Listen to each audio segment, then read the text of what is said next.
The day the aliens came to Earth started like any other day. The sun rose over Washington, D.C. People went to work, and Susan Wright had too much coffee. Susan was a commander in the newly formed First Contact Division. No one really expected this division to do anything. It was mostly for show, to make people feel safe. But on that spring morning in 2037, everything changed. Susan was in her office when the call came. A large ship had appeared above the United Nations building in New York. It just showed up without warning. It didn't look scary or mean. It was smooth and silver, like a giant teardrop hanging in the sky. "Commander Wright, you need to get to New York now," said the voice on the phone. It was the president himself. Susan grabbed her uniform jacket and ran out the door. Within an hour, she was on a special flight to New York. By the time she got there, the aliens had already made contact. They called themselves the Galactic Council. The main one who did all the talking was named Zillith. He looked almost like a human, except his skin was pale blue and he had very large eyes. Zillith spoke perfect English, which he said he learned from our TV shows and internet. "We have been watching Earth for some time," Zillith told the room full of world leaders and military people. "Your species has reached the point where you will soon travel beyond your solar system. It is our duty to welcome you to the galactic community." Everyone was quiet. This was big news. Humans were not alone in the universe, and now these aliens were here to welcome them. Susan watched carefully from her seat near the back of the room.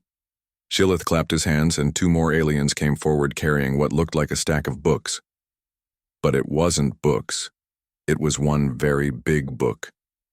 So big that the aliens struggled to carry it. "This is the standard safety manual for new species," Zillith said. "It contains all the warnings and rules that will keep your people safe as you explore space. There are many dangers out there that you don't know about yet." The president stepped forward. "Thank you for this gift. We will study it carefully." Zillith looked pleased. "Good. Most species take years to read and understand all the warnings. Some never leave their home planets after learning about the dangers of space. But it is our duty to warn you." The aliens placed the huge book on a table. It made a loud thump. Susan walked closer to look at it. The book was 7,000 pages long. The cover had strange symbols that changed and moved as she watched. "I will explain the most important warnings now," Zillith said.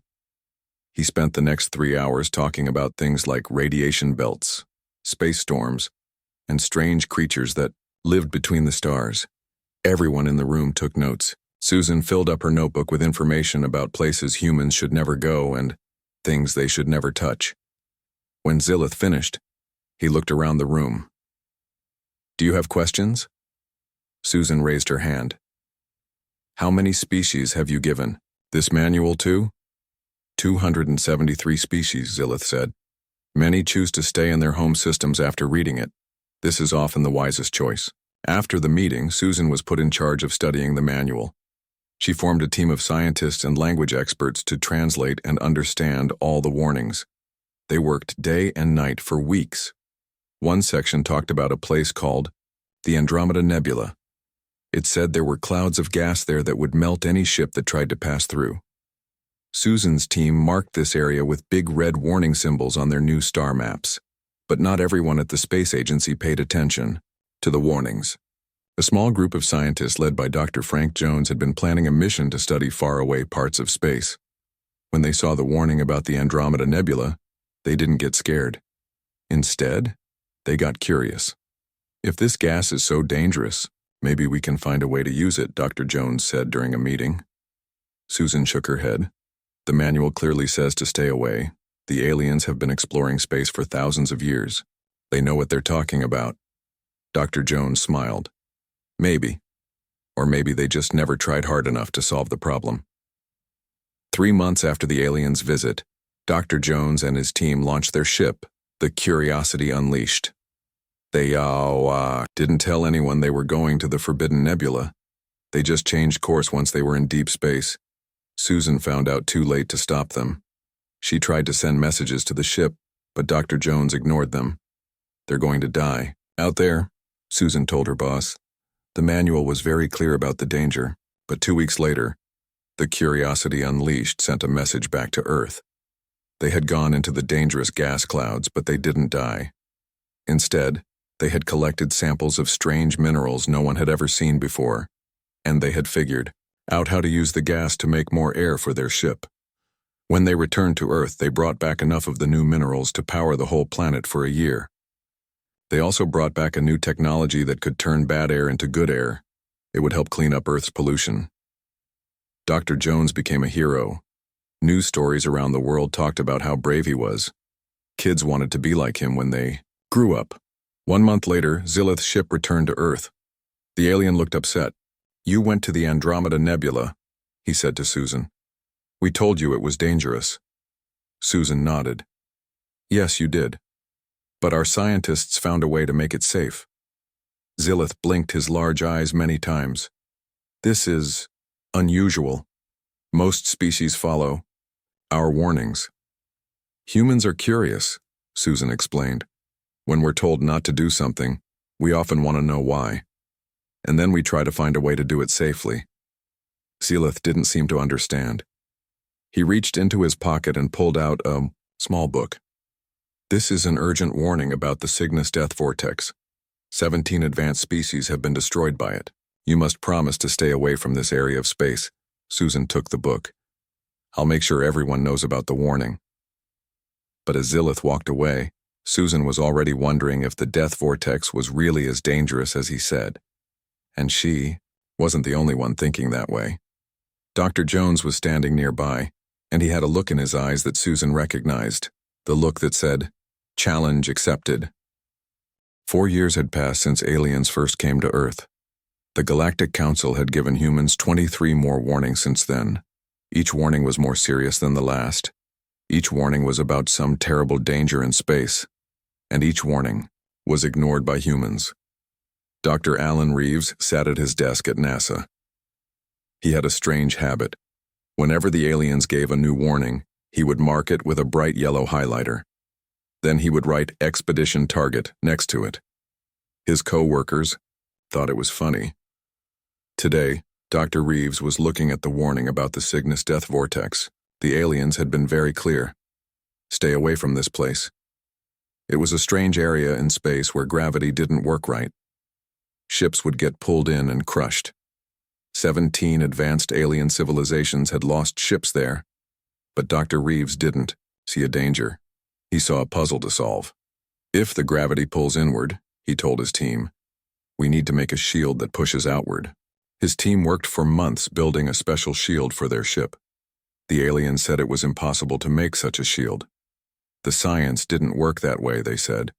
But humans had a different way of looking at science. When the ship Bold, Discovery, entered the Cygnus death vortex 6 months later, everyone on Earth held their breath. Would the shield work? The ship disappeared from all tracking systems for 7 long minutes. Then it reappeared. The shield had worked. The crew sent back amazing pictures of swirling light and strange objects inside the vortex. They also found a new type of energy there that could be used to power spaceships. It would let humans travel 10 times faster than before. The Galactic Council was not happy. This was not how things were supposed to go. New species were supposed to be careful. They were supposed to follow the rules and warnings. So the Council sent their senior safety administrator to Earth. His name was Quarak 7. He was from a species that looked like tall, thin cats that walked on 2 legs. Quarak 7 had been giving safety warnings to new species for over 200 years. He knew how to make them listen. Quarak 7 came to the United Nations with a very serious warning. He showed pictures and videos on a big screen. He talked about the hive, mind spores of Betelgeuse. "These tiny things are too small to see," he explained. "They float through space near the star Betelgeuse. If they get inside your body, they take over your brain. They have taken over whole planets before." The pictures showed aliens from other worlds with blank faces. They moved like robots. The spores had taken over their minds. "You must never go near Betelgeuse," Quarak 7 said in a low, scary voice. "There is no way to fight these spores. Once they get inside you, you are lost forever." Captain Olivia Garcia was sitting in the front row. She was the best pilot in the Earth Space Force. She had been on many dangerous missions before. "Thank you for the fascinating briefing," she said when Korak 7 finished. "Could we get samples of these spores to study?" Korak 7's fur stood up, all over his body. "Samples? Did you not understand? These spores take over minds, they cannot be controlled." Captain Garcia nodded politely. "Yes, I heard that. But maybe we can find a way to work with them instead of fighting them. Maybe they just want to communicate." Korak 7 left Earth feeling very worried. Humans did not react to danger the way other species did. They didn't run away from it. They ran toward it. 6 months later, a human ship called Friendly Hello traveled to the Betelgeuse system. The ship was specially designed to collect the mind spores safely. Captain Garcia led the mission herself. When the ship returned to Earth, the Galactic Council expected the worst. They thought all the humans on board would be taken over by the spores. They sent warships to quarantine Earth if necessary, but that's not what happened. Captain Garcia and her crew walked off their ship smiling and normal. They were still themselves, and they had big news. "The spores don't want to control us," Captain Garcia explained to the world's leaders. "They just want to share information. We found a way to let them connect with our minds without taking control." The scientists showed how they had made a special helmet. When someone wore it, they could let the spores connect to their brain safely. The person stayed in control, but they could talk to the spores and learn from them. "The spores have been around for millions of years," one scientist said. "They know so much. They've seen so many things in the universe, and now they can share that knowledge with us." People who used the helmets could learn new languages in minutes. They could solve math problems that were too hard for computers. They could remember everything they ever saw or heard, and the spores got something too. Humans could make special chemicals in their bodies that the spores needed to be healthy. It was a trade that made both sides happy. The Galactic Council held an emergency meeting. This was not normal. No species had ever done this before. New species were supposed to be careful and scared of danger. But humans treated the Council's warnings like a to-do list, like challenges to overcome. "Perhaps we should stop giving them warnings," one council member suggested. "They just use them to find new opportunities." But Zillith, who had first contacted Earth, shook his head. "We have a duty to warn them. It's our most important rule. We cannot stop just because this species is unusual." So the warnings continued, and humans kept ignoring them. Each time they found a way to turn the danger into something useful, something that made their lives better. The aliens began to watch humans with a mixture of fear and wonder. What would these strange beings do next? What impossible thing would they make possible? And some aliens began to ask a question they had never asked before. What if the warnings were holding them back too? The mining colony on Proxima Centauri b was not supposed to exist, at least not the way humans built it. Proxima Centauri was the closest star to Earth's sun. Its planet, called Proxima b, had strange metals that no one had seen before. One of these metals was called nullium by the Galactic Council. Nullium was very useful. It could store huge amounts of energy. It could make ships go faster than light. It could even bend the basic rules of how the universe worked. But it was also very dangerous. When the Council found out humans wanted to mine nullium, they sent their best safety team to Earth. The team brought diagrams, videos, and detailed warnings. "Nullium must only be mined by robots," said the head of the safety team. "Living beings must stay at least 436,982 kilometers away. That's more than the distance from Earth to your moon." "Why so far?" asked Dwayne Collins, the chief engineer for the mining project. "Because nullium causes reality inversions when disturbed," the alien explained. "It makes the real world bend and break. Solid things become liquid. Up becomes down. Living things might stop being alive." The aliens showed a video of a disaster on another world, a planet where the ground turned to liquid and swallowed whole cities, all because they mined nullium the wrong way. "We understand," said Dwayne, looking very serious. "Safety first." The council team left feeling relieved. Finally, humans were listening to a warning. The council sent a regular inspection team 3 weeks later to make sure the robots were being used properly. What they found shocked them. Humans were all over the mining site. They walked around wearing what looked like normal work clothes with some extra parts attached. They carried nullium in buckets and wheelbarrows. They used regular tools to dig it out of the ground. The lead inspector, a tall blue alien named Zex-9, rushed over to Dwayne Collins. "What are you doing? Where are the robots? Where is the remote operations center?" Dwayne looked confused. "Oh, we decided robots were too slow, and staying so far away made it hard to see what we were doing. But the reality, inversions. The danger." Zex-9 waved his forearms in panic. Dwayne tapped the strange device on his belt. "You mean like when the ground turns wobbly?" "Yeah, we figured out how to stop that from happening. These are quantum displacement buffers. They keep reality stable around us." Zex-9 stared at the simple-looking device. Such technology shouldn't exist. Not for at least another 300 years, according to the Council's development timelines for new species. Just then, a human worker dropped a chunk of nullium. It hit the ground with a soft thud. The air shimmered. The ground beneath it turned from solid rock into something that looked like blue jelly. It wobbled like pudding. Zex-9 jumped, back in terror. But the human worker just laughed. She reached down with a gloved hand and picked up the nullium from the jelly ground. Once the nullium was removed, the ground slowly turned back to normal. "Sorry about that," the worker said to Zex-9. "My buffer needs new batteries." Dwayne smiled at the shocked inspector. "We're having a nullium jelly ground party after the shift ends. You're welcome to join us. We found out if you adjust the buffer settings just right, you can jump on the jelly ground like a trampoline. It's really fun." Zex-9 couldn't speak. Humans were playing with one of the most dangerous substances in the galaxy, like it was a toy. "Don't worry," Dwayne said, patting the alien's arm. "We've been shipping stabilized nullium throughout our solar system for months now. Not a single problem." "Stabilized nullium?" Zex-9 found his voice again. "That's impossible." Dwayne shrugged. "It was tricky at first.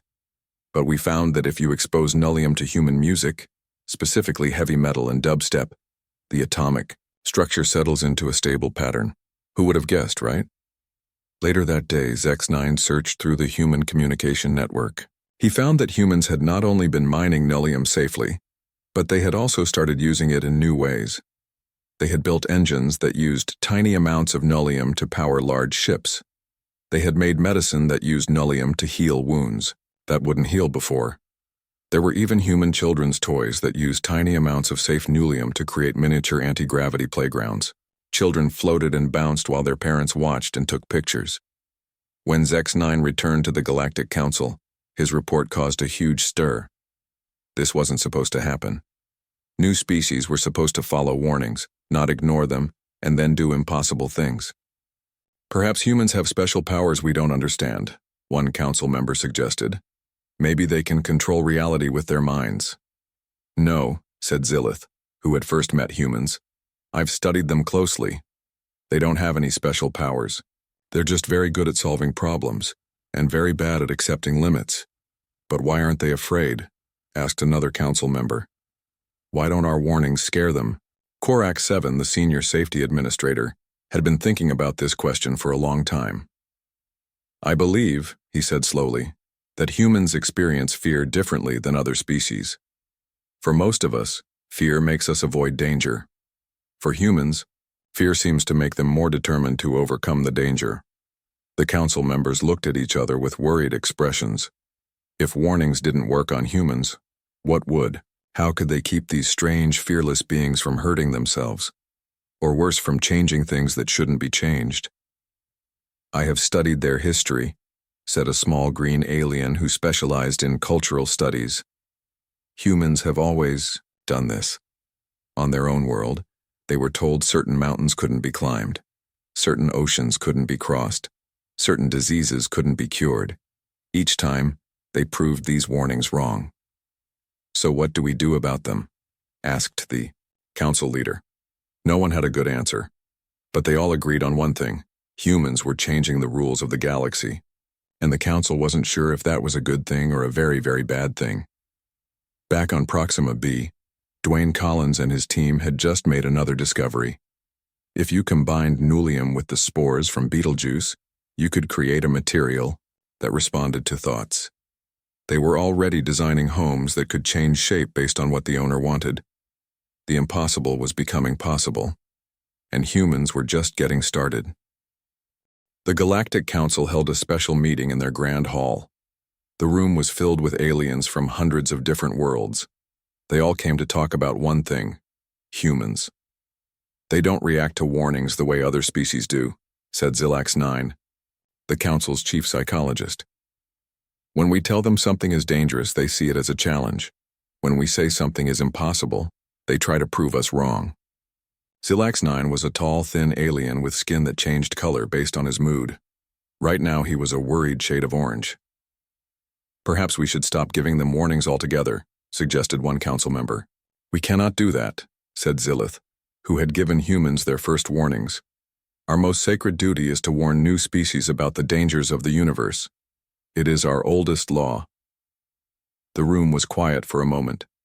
Then Zilax-9's skin turned a bright purple, the color of a new idea. What if, he said slowly, we gave humans a warning about something that isn't real? Something we made up? Then we could study how they respond without putting them in actual danger. The council members looked at each other. This was not something they had ever done before. It felt wrong to lie to a new species, but they needed to understand humans better. After much debate, they agreed to try the experiment. They would tell humans about a danger that did not exist and see what happened. They chose a planet in the Tau Ceti system. It was a small, rocky world with no life on it. The council named it Forbidden World in their records. Zilax-9 created an elaborate warning about the planet. He said its atmosphere contained special particles that would split a person's consciousness into multiple versions. Each version would exist in a different reality, never to be reunited. He made it sound very scientific and very frightening. We must emphasize that there is no known technology that can protect against this effect, Zilax-9 told the council. Even our most advanced species have no solution for this problem. The council sent their most serious-looking delegation to Earth to deliver the warning. They brought charts, diagrams, and made up stories about previous expeditions that had gone terribly wrong. Dr. Kelly Martinez listened to the warning with great interest. She was the head of Earth's new Department of Alien Technology Integration.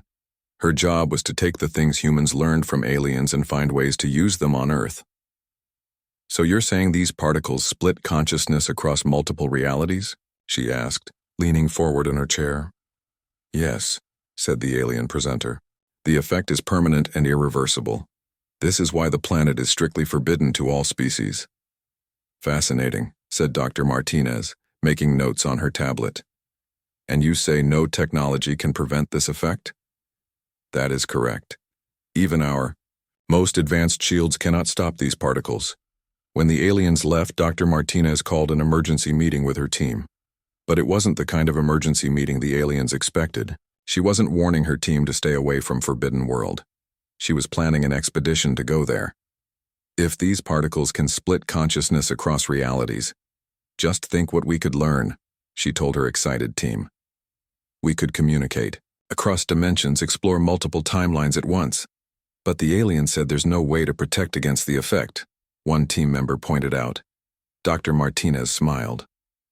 Then we'll have to invent one, won't we? Her team worked day and night for 3 weeks. They designed special helmets that they called multiversal communication devices. The helmets were supposed to keep a person's consciousness together while allowing them to sense other realities. 96 hours after receiving the warning, Dr. Martinez and her team landed on Forbidden World. The council observers watched from orbit, curious to see what would happen when the humans realized there was no danger. The humans stepped out of their ship wearing their special helmets. They took readings of the atmosphere with their instruments.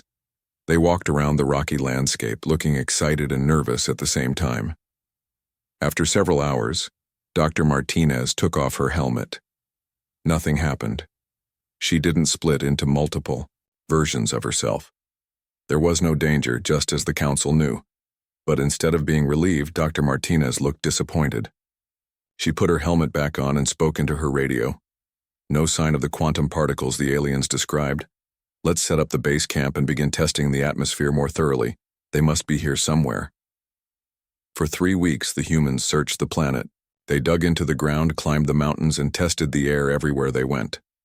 They didn't find any consciousness-splitting particles because there weren't any to find, but they did find something else, something the council didn't know about. Deep underground, there were crystals that responded to human brainwaves. When a person held one of these crystals and thought hard enough, the crystal would glow and change shape. Dr. Martinez was delighted.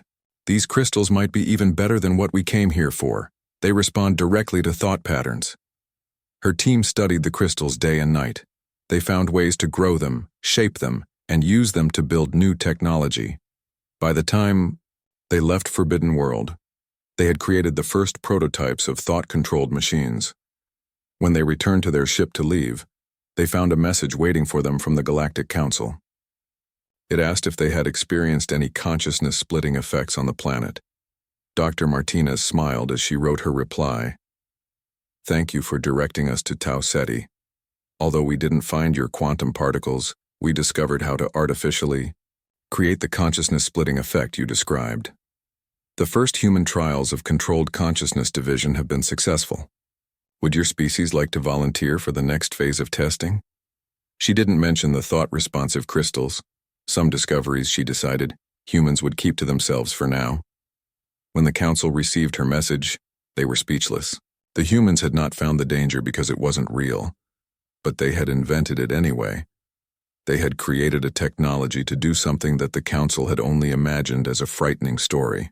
This is beyond understanding, said one council member. We invent a danger to test them, and they invent a technology to master that imaginary danger. And they invite us to be test subjects, said another member, sounding horrified. Xilax 9's skin had turned a deep blue, the color of deep thought. I believe, he said slowly, that we have learned something important about humans today. What is that? Asked the council leader. That there may be no limit to what they can achieve if they believe something is possible, even if we only suggest it might be possible. The council members looked at each other with new worry in their eyes. What other ideas might they accidentally give to humans? What other technologies might humans create from stories meant to frighten them? For the first time in its long history, the Galactic Council began to wonder if giving warnings was always the wisest choice. In the year 2049, the Galactic Council called its most secret meeting in 10,000 years. No records were allowed. No outside species could listen. Even the cleaning robots were turned off. High Elder Zornax stood before the council. He was the oldest member, over 900 years old. His skin was pale and wrinkled, and his 4 eyes had seen the rise and fall of many civilizations. We are here to discuss humans, he said simply. The room grew quiet. Everyone knew why they were there. Humans had become a problem that would not go away. For 12 years, we have given humans warnings about the dangers of space, Zornax continued. And for 12 years, they have ignored our warnings, but that is not the problem. He paused and looked around the room. The problem is that they have succeeded where they should have failed. They have turned deadly dangers into useful tools. They have solved problems that we thought were impossible to solve. A small alien with green fur raised a hand. Perhaps they are just lucky. Perhaps their streak of successes will end soon. Xilax 9, the council psychologist, shook his head. His skin was a deep shade of red, the color of certainty. It is not luck, he said. I have studied humans closely. They have a unique way of thinking. When faced with a problem, they try many solutions at once. Most fail, but they only need one to work. And when one human finds a solution, all humans learn from it. But why do our warnings not frighten them? Asked another council member. Why do they not stay away from danger like other species? Because, said Zillith, who had first met humans, their entire history is filled with people who ignored warnings and found new things. They call these people heroes. They tell stories about them to their children. They teach their young to admire those who take risks. The council talked for many hours. Some thought humans should be contained, kept in their own small part of space where they couldn't cause trouble. Others thought humans should be studied more so the council could learn their secrets. But in the end, High Elder Zornax raised his hand for silence. "I have made a decision," he said. "From this day forward, we will give no more warnings to humans." There were gasps around the room. This had never been done before. Warnings were the council's most sacred duty. "But the law," one member started to say. "The law requires us to warn species about dangers," Zornax said. "But for humans, our warnings are not warnings at all. They are maps leading to new discoveries. They are challenges to be overcome. In the interest of cosmic stability, we must adopt a new approach." The council voted. For the first time in its history, they changed their oldest law. A new section was added, Code Epsilon 12. It was written specifically for humans. When the meeting ended, Zelax 9 asked Zornax what code Epsilon 12 meant in the council's ancient language. Zornax's wrinkled face formed a small smile. It translates roughly to, "This species becomes more powerful when informed of dangers. Do not warn under any circumstances." 2 weeks later, Ambassador Nathan Patel arrived at the Galactic Council headquarters on Alpha Centauri. He was there to get the latest safety information for Earth's growing fleet of exploration ships. "We're planning missions to several new sectors," he told High Elder Zornax. "We would appreciate any warnings about dangers we might encounter." Zornax looked at the human with his 4 old eyes. He remembered the council's decision. "There will be no new warnings," he said simply. Nathan looked confused. "But isn't that against council protocol? Don't you have an ethical obligation to warn less advanced species about cosmic dangers?" "We have reclassified humanity," Zornax replied carefully. "Your species now falls under Code Epsilon 12. "What does that mean?" Nathan asked. "It means we believe humans are ready to explore the universe without our guidance," Zornax said, not exactly telling the truth, but not exactly lying either. Nathan left the meeting feeling proud but confused. Humans had been promoted, in the council's eyes. But he couldn't help feeling that something had changed in how the aliens treated them. Over the next 10 years, humans expanded through space without any warnings from the council. They still found dangers, of course. Space was full of dangers, but they found them on their own and solved them on their own. In the year 2063, human ships discovered the void leviathans in Sector 9. They were huge creatures that lived in the empty space between stars. They could swallow a ship whole. They were attracted to the energy of ship engines. The council had known about the void leviathans for thousands of years. They had warned hundreds of species to stay away from Sector 9, but they had not warned humans. The council expected disaster. They thought human ships would be eaten by the leviathans. They thought humans would finally face a problem they couldn't solve. But that's not what happened. Human scientists studied the leviathans from a safe distance. They noticed that the creatures avoided certain frequencies of light. Within months, human ships were equipped with special lights that kept the leviathans away. The lights didn't hurt the creatures. They just made them look for food somewhere else. When the council learned about this solution, they were amazed. It was simple, effective, and kind to the creatures. Many council species had tried to fight the leviathans with weapons. None had. Thought to simply encourage them to go elsewhere. Ambassador Nathan Patel wrote in his diary that night, "It's odd. The council used to be so helpful with safety information. Now they just watch us with that strange look, something between terror and fascination, whenever we share our latest discoveries. I get the feeling they're hiding something from us, but perhaps it's just alien cultural differences." He didn't know how right he was. In their secret meetings, the council now had a new saying about humans. What they don't know cannot hurt us. They had learned their lesson about giving warnings to humans, and somewhere in deep space, on a small Earth ship, a young explorer named Linda Baker looked at her star map. There was a large empty area marked unexplored.